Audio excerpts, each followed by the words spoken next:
As we at SmarterServices are regularly in communication with several different educational providers, we are hearing some common comments regarding distance learning. Several schools have recently stated something like this: before the pandemic, we were not really interested in providing e-learning at all, or at least not at a large scale. But during the pandemic, we were forced to provide e-learning to all of our students. Now, after the pandemic, we are interested in doing a really good job of providing e-learning. SmarterServices provides assessment integrity resources to many different types of schools. Many of them are typical community colleges or universities. Others are professional education providers such as real estate schools. There is also an emerging group of individuals who are subject matter experts in a domain who became well known through platforms such as YouTube, Instagram, or Twitter.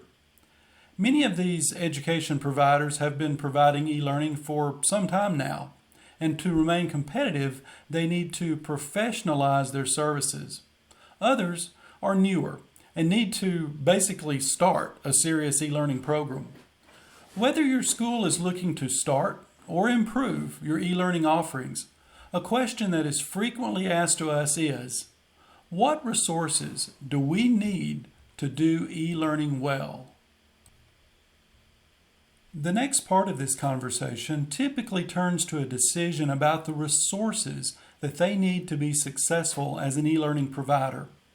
While there are certainly more than 5 resources needed, upon reflection, here are the top 5 resources that schools are asking us for guidance concerning: instructional platform, instructional design, learner readiness, academic integrity, and learner support. One of the first and most impactful decisions that must be made when professionalizing an e-learning program is which learning management system to use. I cannot overstate the importance of this decision. In life, one of the most important decisions is selecting your mate. The person you choose to share your life with will influence every major decision and color your experience of even the small aspects of life. In the human experience, this selection typically takes place relatively early in life, even when the person is themselves not even fully mature. And similarly, many schools select a learning management system at a point in time when they have very little knowledge of even what one is. So, with so many learning management systems on the market, how do you make a wise decision? The guidance I give is like the guidance I would give a person selecting their mate.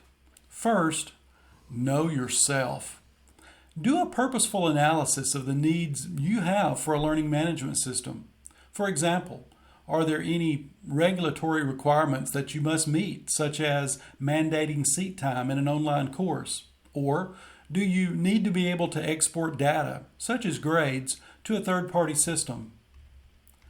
Some of the most important questions you need to ask yourself is about the learners you will be teaching via the LMS. What are their ages?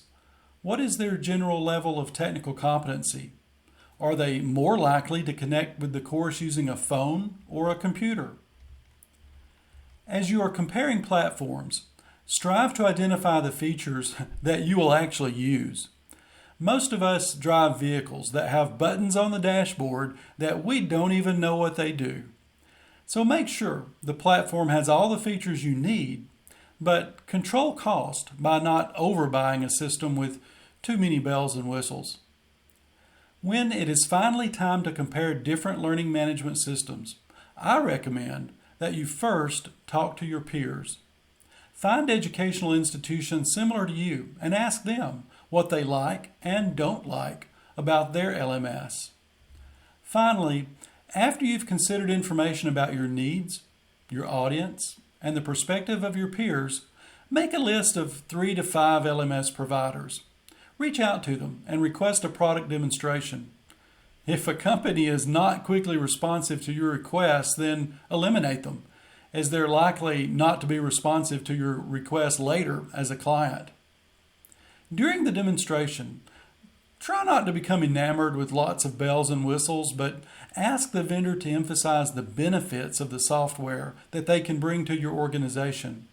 Make sure that they understand the size and scope of your school so that they can customize their presentation to best fit your program. Of course, one final and very important consideration is cost. Explore different pricing options, such as an annual license versus a price per user license. Once you have your LMS in place, you can then begin to design your online courses. Please, please, please, don't think in terms of just putting your course online. It is true that during the pandemic, many institutions started offering e-learning for the first time, but the product that was delivered was often emergency remote instruction, not a well-crafted online course. Effective online instruction is planned from the beginning and designed to be online. It is typically crafted over a period of several weeks or months, ideally by a team of instructional designers and subject matter experts. Compare this to emergency remote instruction, which was defined by EDUCAUSE as a temporary shift of instructional delivery to an alternative delivery mode due to crisis circumstances. It involves the use of fully remote teaching solutions for instruction or education that would otherwise be delivered face-to-face or as blended or hybrid courses, and that will return to that format once the crisis or emergency has abated. The primary objective in these circumstances is not to recreate a robust educational ecosystem, but rather to provide temporary access to instruction and instructional supports in a manner that is quick to set up and is reliably available during an emergency or crisis. Similar to the fact that you had to set a budget for your learning management system, you need to budget to pay for instructional designers and possibly subject matter experts to properly design your courses. Sure, there is very intuitive software available now for online course creation, but professional instructional designers understand adult learning theory and are experienced experts of properly conveying information that would otherwise be disseminated in your classroom. In some cases, in very small organizations, one person may serve as the subject matter expert, instructional designer, and LMS administrator. And while this can be done, recognize that it is far from ideal and is truly not scalable. As you are getting your platform and courses ready, it is time to turn your attention to your learners. Due to increased exposure during the pandemic, e-learning is now more popular than ever. Convenience seems to be key in this post-pandemic world. The Christmas season of 2022 saw more persons shopping online than ever before. Students have also been attracted to the convenience of e-learning. However, the fact remains that learning online is a better fit for some students than for others. You are doing the students and your school a disservice if you enroll everyone who signs up without helping them discover and respond to their level of readiness for online learning. When a school uses a tool such as the Smarter Measure Learning Readiness Indicator, they are helping the student go into the online learning experience with their eyes wide open about their own traits, habits, preferences, and skills, and what this means for them as an online learner. When their opportunities for growth are mapped to resources for support, this helps students quickly close the gap before they become frustrated with the online learning experience. When schools do not help students understand their level of readiness, then students are more likely to quickly become frustrated due to low technical competency, feel isolated due to social learning preferences, and fall behind due to tendencies toward procrastination. When this happens, the student drops out and the school loses revenue. As an educational organization, you have a responsibility. When you confer a degree or credential on a person, you are testifying that they have the requisite knowledge to function as a professional in the subject area.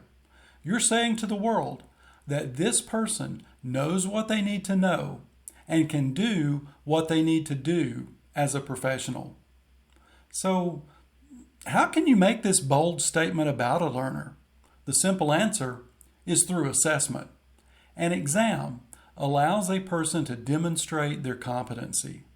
But if the exam is given online, how can you be sure that the person did not cheat?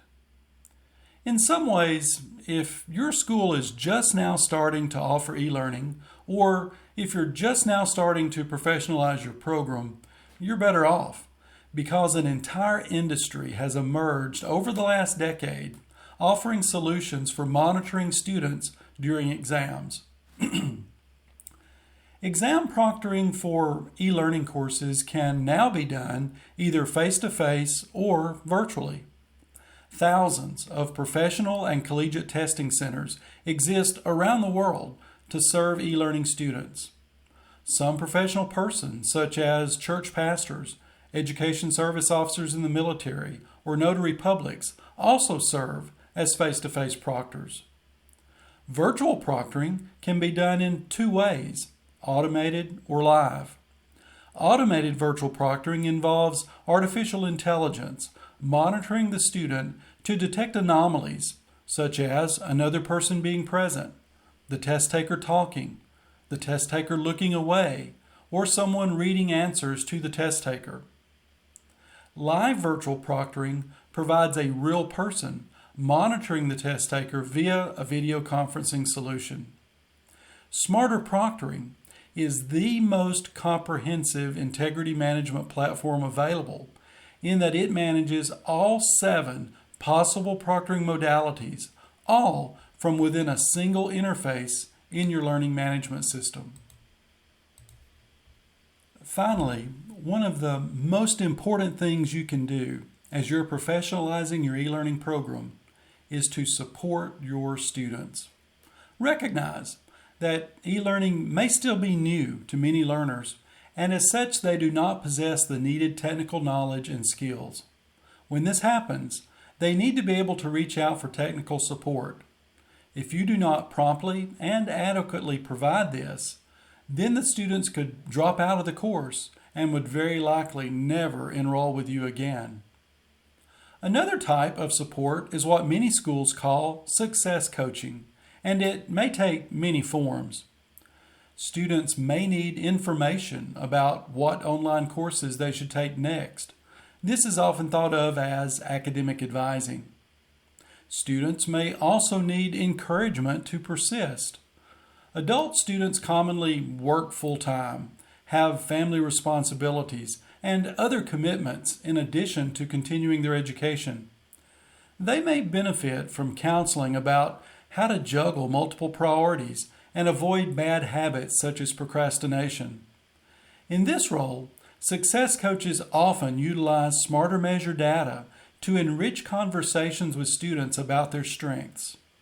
Finally, depending on the program, some students may benefit from career counseling. As an education provider in their profession, they may turn to you for guidance on career-related matters. Just as students may reach out to you as a school for support, as a school, you can reach out to SmarterServices for support as well.